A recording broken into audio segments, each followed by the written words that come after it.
Estas agendas y el poder globalista, porque en definitiva el concepto atrás de esto, el concepto político clave, del cual también después podemos hablar, es el de globalismo.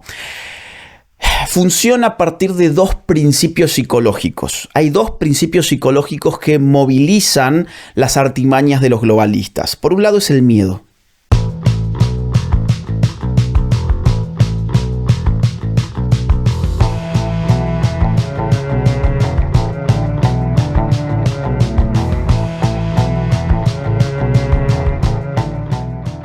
En una empresa privada, por ejemplo, cuando un empleado no cumple los objetivos, se le echa fuera, ¿no? Se le despide. ¿Qué va a ocurrir? O sea, ¿no ocurre nada si no se cumplen esos objetivos, como has comentado, que ninguno de los 8 anteriores se cumplieron? Y luego también, no sé si podrás hablarnos más de la Agenda 2045 o Agenda 2050. ¿O? Sí, con gusto. Mira, estas agendas y el poder globalista, porque en definitiva el concepto atrás de esto, el concepto político clave, del cual también después podemos hablar, es el de globalismo.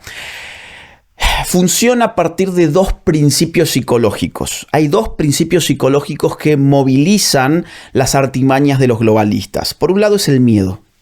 El miedo al apocalipsis.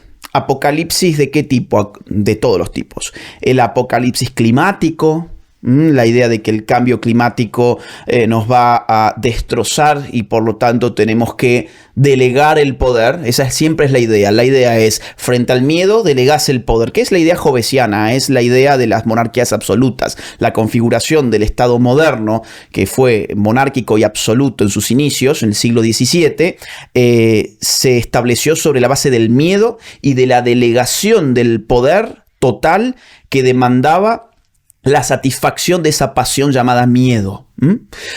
Ahora tenemos el cambio climático, tenemos el tema de las pandemias, a ver cuándo es la próxima pandemia y a ver qué se nos exige en la próxima pandemia. Ya se nos exigió demasiado en la anterior, ahora la gente está especulando con qué se va a exigir y ya la OMS ha avanzado con un tratado internacional sobre las pandemias. Por ejemplo, hace menos de un año, hace 6 meses, la ONU estaba reunida y la OMS en particular, la OMS impulsando una delegación de soberanía de los estados para monitorear y para actuar sobre eventuales pandemias.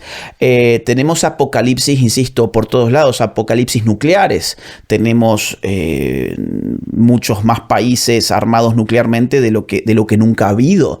Yo me pregunto, bueno, ¿cómo será una guerra hoy? ¿Cómo será una guerra en un mundo que tiene inteligencia artificial, big data, nanotecnología, biotecnología? Bueno, la guerra la tenemos en distintas zonas, pero la pregunta es, ¿y cómo sería una guerra mundial? ¿Sería una guerra realmente apocalíptica? En la Segunda Guerra Mundial el apocalipsis no era parte de la visión que teníamos de las consecuencias de la guerra, y aquella fue nuestra última guerra mundial. Ya prácticamente vamos a tener que como 80 años de eso, pero el asunto actual es armas nucleares por todos lados, tecnologías de control por todos lados, inteligencia artificial, insisto, big data, robótica, cibernética, nanotecnología, biotecnología, armas químicas, sumado a cambio climático, sumado a virus, pandemias. Claro, tenés un cóctel ahí explosivo del cual la gente puede sucumbir al terror. Y el terror siempre es funcional para aquel que demanda poder. Si tenés terror, no te preocupes, delégame todo el poder, dame vía libre para hacer lo que yo quiera, porque yo soy el que te va a salvar. Esa es un poco la idea psicológica atrás del avance de estas agendas. Por otro lado es la culpa. Y ahí va el punto que vos mencionabas. Por otro lado es la culpa. ¿Quién tiene la culpa? Vos decís, en una empresa privada, cuando alguien hace algo mal reiteradas veces y no sirve para su puesto, pues se lo echa. Ahora, ¿cómo echás a alguien de Naciones Unidas si vos no lo elegís? ¿Cómo echás a alguien de Naciones Unidas si no sabes quién es? ¿Sabemos? ¿Vos sabés quiénes están en Naciones Unidas? El 99,9% de la gente no sabe quién está en Naciones Unidas, no sabe lo que hace Naciones Unidas, no tiene idea de las agendas que se establecen ahí. Es una caja negra. Es más, lo más importante en Naciones Unidas no ocurre a la vista del público, ocurre en salas cerradas de negociación, donde entran solamente determinadas personas. Entonces, otra vez, ¿cómo controlamos? ¿Cómo echamos? ¿Cómo elegimos? No tenemos ninguna posibilidad de aplicar la lógica que aplicamos ni a la empresa privada ni a los órganos públicos estatales en una democracia y en una república. No podemos hacerlo. Entonces, la consecuencia es, ¿de quién es la culpa? La culpa es de las naciones. Si hay cambio climático, es culpa de las naciones. Si hay virus pandémicos, son las naciones. Si hay guerras, son las naciones. ¿Y quiénes son los buenos? Bueno, los buenos son los que nunca tienen la culpa de nada. Las élites globales. Las élites globales además se montan sobre otro principio de legitimidad, que es el de la filantropía.